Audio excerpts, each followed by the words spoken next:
Vamos conversar com Juliana Inhas, economista, coordenadora do curso de economia do INSPER. Seja bem-vinda, Juliana. Boa tarde. Oi, boa tarde. É um prazer estar com vocês nessa tarde.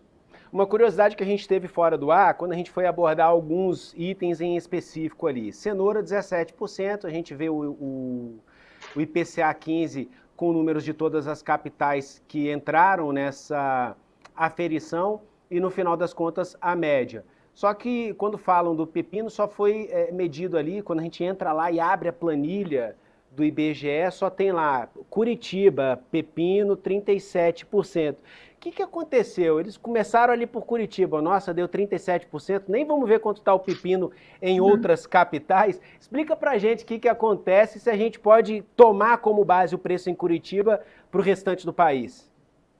Claro. O que acontece, na verdade, é que apesar da gente ter, né, uma cesta de bens que é fixa, né, o IBGE escolhe ali um conjunto de produtos e ele vai medindo a variação desses preços em várias regiões metropolitanas. Então, depende, tudo vai depender muito, claro, de qual é o índice que a gente está olhando, mas no geral o IPCA olha para essas regiões metropolitanas.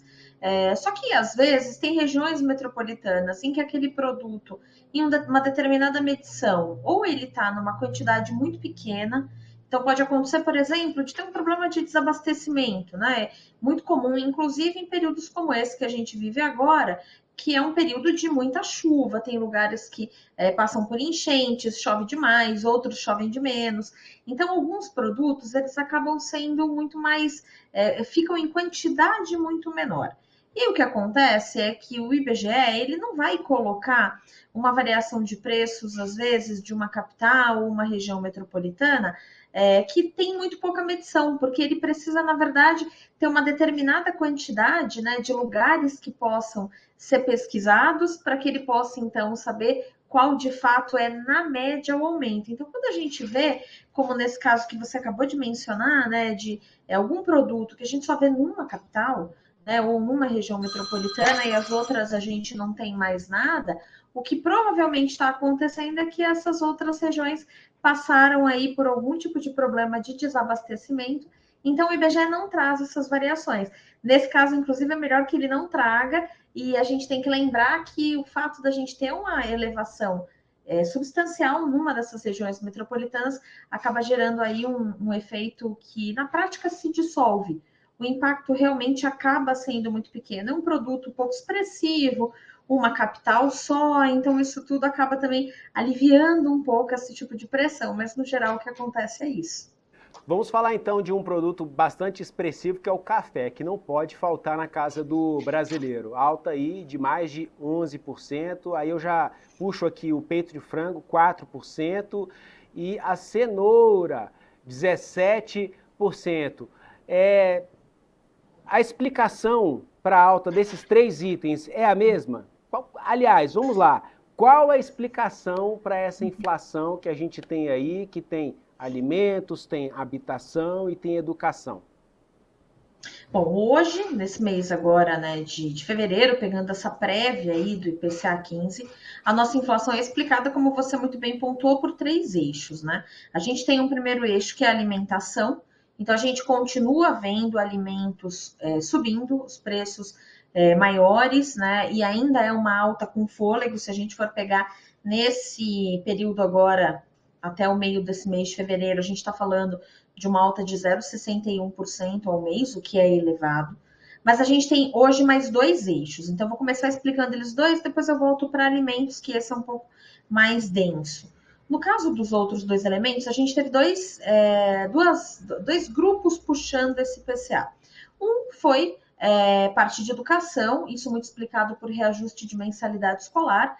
Então, muitas escolas e muitas instituições acabam colocando os reajustes dos contratos agora para essa primeira mensalidade do ano, e naturalmente isso joga os preços para cima. A gente teve aí, para esse grupo em particular, uma alta aí de 4,78%, que também é uma alta expressiva, mas lembrando que a gente está falando de um reajuste que acontece agora, em contrato, depois esses preços, eles tendem, essas mensalidades, esses custos tendem a ficar constantes ao longo do tempo.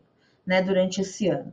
O outro grupo que foi muito expressivo e também foi uma das maiores altas no IPCA 15 dessa divulgação de hoje do IBGE é o grupo de habitação. E essa habitação hoje está mais cara por conta do custo da energia elétrica. A gente tem que lembrar que no mês passado a gente teve o famoso bônus de Itaipu, né? A gente teve aí uma redução do custo da energia por conta desse bônus que vinha da produção de energia elétrica em Itaipu. E o que acontece é que esse bônus ele é um bônus pontual, é uma medida pontual, ela não é persistente. Então, o que acontece agora é que a gente perdeu aquela medida que fazia os preços de, especialmente de energia elétrica, né? E, portanto, do grupo habitação irem para baixo. Então, isso faz com que esses preços voltem a ficar elevados e essa alta que a gente vê aqui para o grupo habitação, que foi expressiva, aí 4,34 nesse mês, ela é retorno, ela é uma expressão dessa redução aí, ou desse bônus de Itaipu que não existe mais nesse mês. No caso de alimentos, e esse tem sido o grupo mais sensível para a gente, né? É o que tem trazido aí, inclusive, bastante preocupação ao longo dos últimos meses. A gente tem algumas altas que são muito explicadas, primeiro, por fatores sazonais, questão climática. A gente tem aí um período agora de muita chuva em alguns lugares, estiagem em outros, e isso prejudica bastante a produção no geral. Então, quando a gente vê aí, por exemplo, como você mencionou, o preço da cenoura tem muito a ver com essa variação climática, esse grande calor que está fazendo na maior parte do Brasil e em alguns lugares, inclusive, com chuvas em excesso, o que piora, né, a produção de raízes, como no caso aí das cenouras, né? Agora, quando a gente pensa em outros produtos, como por exemplo o café já tem uma explicação um pouco diferente. A gente está falando de uma commodity, então é um produto que é vendido para fora também, tem uma grande expressividade no mercado internacional. E no caso do café, a gente tem um problema de oferta, as condições climáticas também prejudicaram boa parte da produção aqui no interior paulista, em Minas e no Rio de Janeiro. Então, isso faz com que a gente já tenha uma pressão na oferta, a oferta fica um pouco mais compactada, mas a gente também teve problemas de oferta em produtores internacionais, então isso já também torna o café produzido no Brasil mais concorrido, mais desejado. Então a gente começa a ter uma atratividade maior para vender esse café para fora, e essa atratividade ela é impulsionada por uma taxa de câmbio alta. Então, no caso do café, a gente está vendendo muito café para fora, tem uma questão sim de oferta interna, mas a gente também está vendendo bastante café para fora, isso diminui a disponibilidade desse café dentro da economia brasileira. E aí, naturalmente, a gente vê essas pressões aí que são extremamente expressivas. No caso do café, a gente está falando aí de uma alta aí no ano de 60%, né? O consumidor tem sentido, inclusive, bastante essa alta aí em 12 meses. O café ficou bem mais amargo e muito mais difícil de pagar, né? Dá para a gente fazer uma previsão? Bom, se você falou que o reajuste de mensalidade, a gente coloca na casa dos 4%, né? 4, alguma coisa por cento. Então a gente percebe o seguinte, as escolas reajustaram agora, o que não reajustaram julho, agosto, setembro, porque é sempre no início do ano. Então a gente pode dizer que, apesar de ter vindo em fevereiro, corresponde a uma alta anual. Se a gente for colocar ali na ponta do lápis, até parece mesmo uma inflação anual, né? Nessa casa aí dos 4, 5, 6%. Normalmente gira em torno disso, né? Quando a gente vai bem, né? Agora a gente tem alguns pontos aqui sazonais que você trouxe, né? Estiagem, problema de produção, impactando aqui cenoura e por aí vai. Inclusive, nesse sentido, alguns itens que tiveram uma queda de preço. Acho que foi a batata inglesa, se eu não me engano, que caiu aí ligeiramente. Ok. E tem também a questão do café, que é uma questão à parte, porque é impulsionado, né, pelo mercado internacional, oferta, demanda, aí é aquela velha lei da oferta e da demanda, né, que acaba impactando. Quanto mais gente procurando, maior a alta, né, nos preços, né, mais altos os preços. Bom, vamos lá.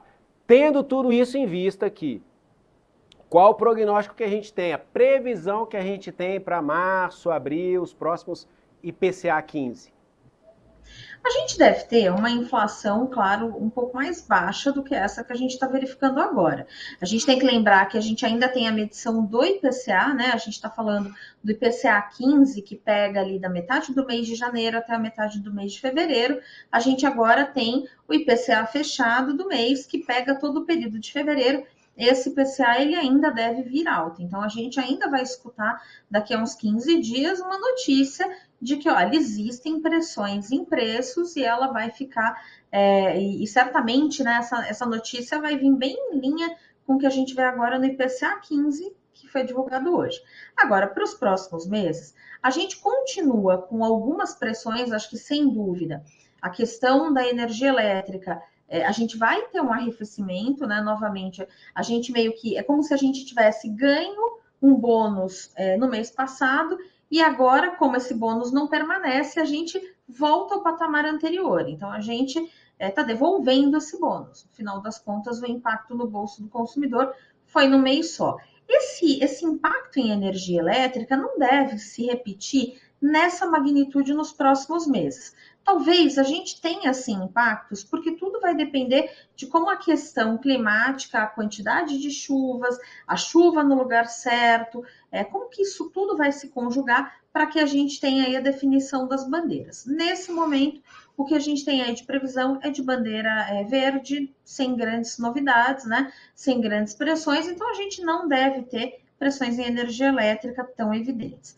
Agora, podem continuar a existir as pressões, especialmente em alimentação, isso porque a gente tem as questões climáticas, mas a gente também tem o outro lado dessa história, que é a gente tem produzido provavelmente uma quantidade que cresce menos do que deveria, né? A gente, trocando em miúdos, a gente hoje tem um investimento relativamente baixo, os produtores têm incertezas, então ninguém quer investir muito na sua produção, ninguém está querendo aplicar muito, né, ou arriscar demais, dado esse ambiente de desconfiança, então isso também faz com que a oferta cresça menos.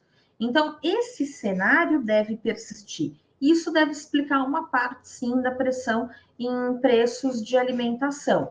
Junta isso com a questão climática e com o fato de que a gente deve permanecer com um dólar elevado, a gente certamente vai continuar aí alimentando pressões inflacionárias, especialmente para grupos como a alimentação. Para os próximos meses, a gente deve ter uma inflação menor do que essa que a gente está vendo agora, mas a perspectiva para o ano de 2025 é de uma inflação mais alta, proporcionalmente ao que a gente viu em 2024. Então, a gente deve continuar vendo pressões inflacionárias relativamente persistentes, né? Não em picos como esse, mas certamente indicadores mais altos aí que consigam provavelmente perfazer no final desse ano uma inflação ali na casa dos 5%, um pouco maior do que em 2024. Juliana Jans, economista, coordenadora do curso de Economia do INSPER, muito obrigado pela participação aqui no Poder Expresso. Até a próxima. Até, uma boa tarde.